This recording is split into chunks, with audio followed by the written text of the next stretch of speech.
Have you ever wondered why so many people begin with all their passion, only to quietly let go halfway through? How many plans were once written in nights full of inspiration, only to turn into unfinished memories just weeks later? The paradox is this: we often lose not because we lack ability, but because we abandon ourselves before victory has the chance to knock on our door. The ancients understood this well. Marcus Aurelius, the Stoic emperor, once reminded himself, "What stands in the way becomes the way. The obstacle to action advances action." These words are not dry philosophy, but a compass for every age. Challenges are not meant to stop us, but to test the strength of our will. Those who quit turn obstacles into failure. Those who persist transform them into stepping stones.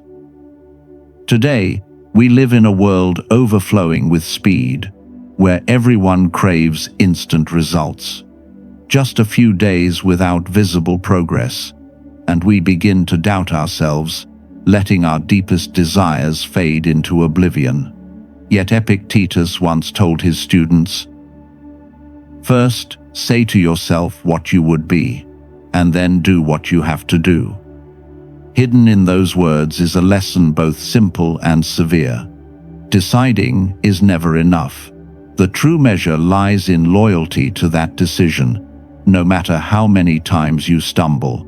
And this is precisely the Stoic spirit, to endure until the end.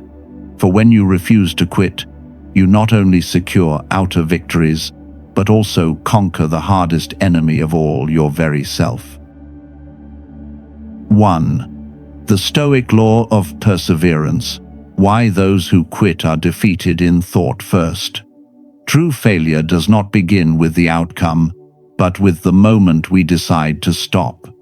People often think failure is when you lose a contest, miss an opportunity, or stumble along life's path.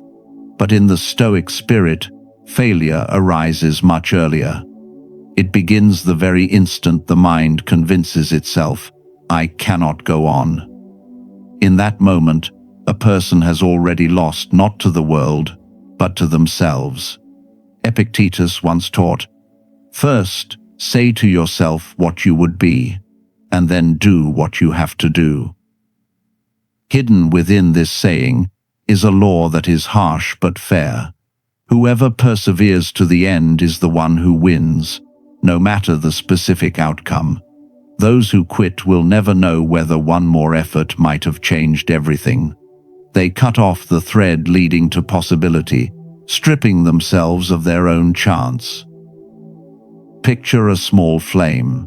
A passing breeze is enough to extinguish it. But a great fire, burning from a solid core of wood, continues to blaze even in the storm. Those who quit carry within them a fragile flame, easily snuffed out at the slightest shake of life. Those who endure are the ones who cultivate inner strength, turning every challenge not into a gust that extinguishes, but into a current of air that feeds the fire. Marcus Aurelius once wrote in Meditations, "The soul becomes dyed with the color of its thoughts." When we sow into the mind the belief that we are powerless, that belief itself becomes reality. Conversely, when we train perseverance, then even amidst the storm outside, there remains a firm place within. This is where victory begins, the victory of thought. Thus, the Stoic law of perseverance is not merely a moral exhortation, but the very foundation of all achievement. It reminds us that defeat or triumph is never determined by external results, but by the inner resolve. Whether we dare to continue or choose to surrender. 2. The power of persistent habits. If perseverance is the foundation, then persistent habits are the very bricks that build the castle of victory. No great achievement ever blossoms from a single burst of effort. All are forged through small actions, repeated until they become instinct. The Stoics understood that greatness does not come from fleeting inspiration, but from quiet discipline day after day. Seneca once wrote, "It is not because things are difficult that we do not dare. It is because we do not dare that they are difficult." The difficulty does not lie in the task itself, but in our interruptions, in the lack of consistency in action. The one who begins a page of writing and abandons it will never see a book take shape. The one who trains for 3 days and then stops for 3 months will remain forever a dreamer. It is the absence of persistence that makes the mountain seem taller than it really is. Look at an athlete. It is not in the moment of competition, but in the thousands of hours of training that they truly conquer greatness. Or an artist, it is not on the stage, but in the countless hours of repetitive practice that talent is forged. Their strength does not come from sudden bursts, but from relentless training until difficulty itself becomes second nature. Persistent habits are like drops of water falling upon stone. A single drop achieves nothing, but thousands can bore through the hardest rock. So it is with us. Small acts, seemingly insignificant, accumulate into immense strength. Marcus Aurelius once reminded himself, "Do not waste the remainder of your life in thoughts about others, when you do not refer your thoughts to some object of common utility. You will be deprived of doing something else." Persistent habits free us from illusions, anchoring us instead to the necessary work of each day, unmoved by praise, untouched by fleeting impulses. Once you transform persistence into a habit, you no longer depend on inspiration. For inspiration comes and goes like the wind, but habit stands firm like a milestone. And within that steady repetition, a silent strength is forged. You gradually come to trust yourself, gradually build a foundation so solid that no adversity can break it. 3. Facing obstacles. To quit or to rise. Obstacles are life's secret language, the questions fate poses to test whether we are truly worthy of what we desire. The one who quits sees in the obstacle an impenetrable wall, while the Stoic sees in it a disguised doorway. It is precisely at the moment of hardship that the choice becomes clear: to stop and let go, or to keep moving forward and grow. Marcus Aurelius once wrote, "The impediment to action advances action. What stands in the way becomes the way." Within this lies a beautiful paradox. Challenges are not signs that you have gone astray, but proof that you are walking the path you were meant to take. A stone blocking your path is not there to send you back, but to sharpen your will and train your inner strength. Picture a warrior standing before a cliff face. An ordinary person would sigh, believing this to be the end of the journey. But the Stoic places his hand upon the rock, searching for every small crack, every fragile hold with which to climb. Each slow step, each trembling grasp, does not discourage him, but becomes an opportunity to practice steadiness. He understands that obstacles do not erase the path. Obstacles are the path. Seneca once reminded us, "Luck is what happens when preparation meets opportunity, and opportunity so often hides within difficulty." Those who quit will never see the reward, for they have already turned away when the road had only just begun to test them. By contrast, those who persevere find in every wound a lesson, in every stumble a step forward, and in every temporary failure the seed of growth. To face obstacles is to reveal our true nature. Those who choose to quit often carry fear within them, while those who choose to rise carry aspiration. And it is this choice that proves decisive, far more than the size of the obstacle itself. Sometimes, the obstacle is not as great as we imagine. It is only as great as the hesitation within our own hearts. 4. Control what is within reach. The secret to not losing heart. One of the main reasons people give up easily is that they place their entire focus on what lies outside their control. The recognition of others, immediate results, or the unexpected turns of life. When these things fail to unfold as they wish, they lose heart and believe themselves powerless. But Stoicism teaches an enduring truth. Pay no mind to what you cannot govern. Focus instead on what is yours to command. Marcus Aurelius once wrote, "You have power over your mind, not outside events. Realize this, and you will find strength." This is the secret to standing firm. Once we can distinguish between what belongs to us and what belongs to fate, we free ourselves from unnecessary burdens. Picture a man rowing in the middle of a river. He cannot command the current, nor can he stop the headwind, but he can guide the oar in his hands. If he spends his strength cursing the water, he will exhaust himself in vain. But if he concentrates on each stroke, he will gradually bring the boat to the opposite shore. Life is the same. Waste no energy on what you cannot hold. Instead, keep discipline in your own actions, for that is the one thing no one can ever take from you. Epictetus once warned his students, "It's not what happens to you, but how you react to it that matters." This saying draws a fine boundary. The world may be chaotic, yet the mind retains the right to remain calm. Those who quit confuse outer difficulty with inner defeat. The Stoic, however, does the opposite. He treats adversity as his training ground and the proper response as his daily exercise. When we focus only on what is within our reach, every obstacle suddenly feels lighter. We no longer see failure in the lack of recognition from others, nor in results that have yet to appear.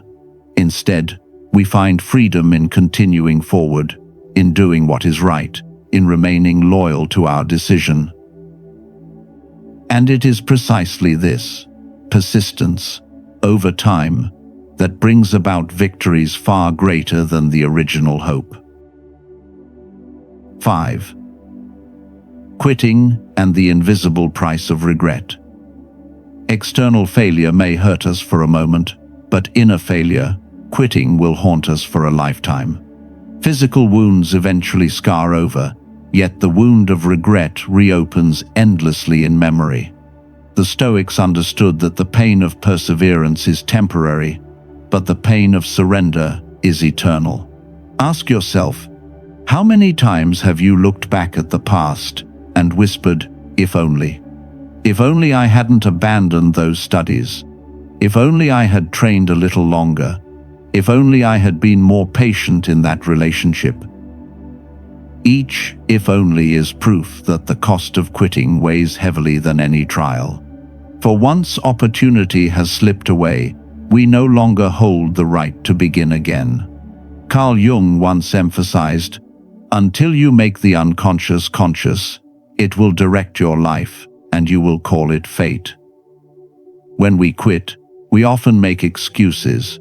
It was fate, it was circumstance. But in truth, much of what we call fate is merely the result of a fragile decision.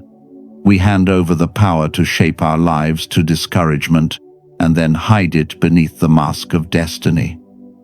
The Stoic does not fear failure, he fears regret. Seneca once said that life is not short, but that we often waste it.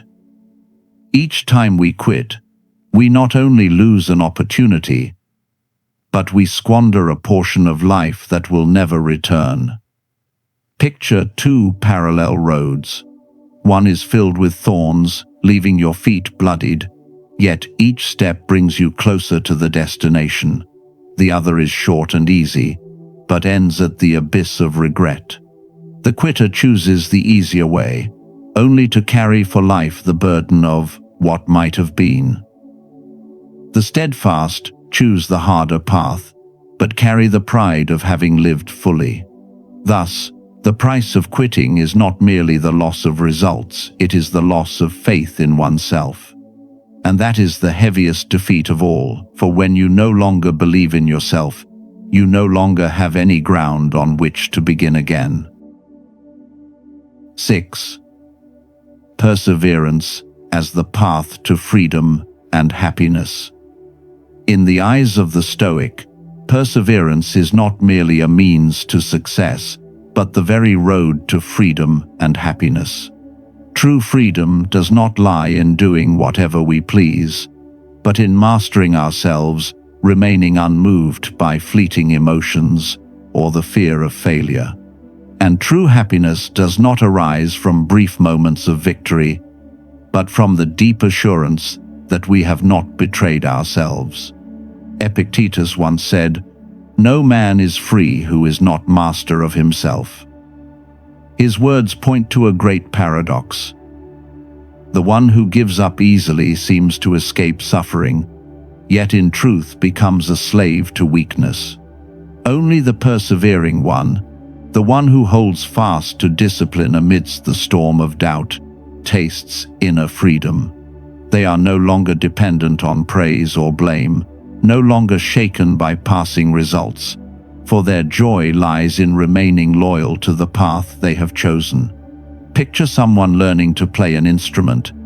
At first, the discordant sounds discourage them, but with daily persistence, they come to discover something more precious than playing a perfect piece: the growth of their own soul in every note.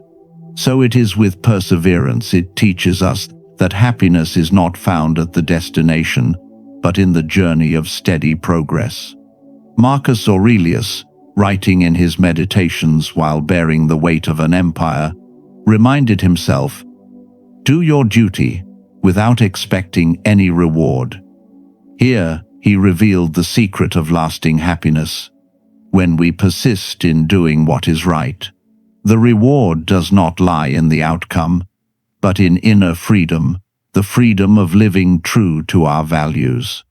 Those who quit remain forever bound by "if only" and "what might have been." Those who persevere live lightly, for they know they have given their all, kept their promise to themselves. And it is precisely this peace of mind that is the deepest form of happiness, one that rises above every turbulence of life. 7.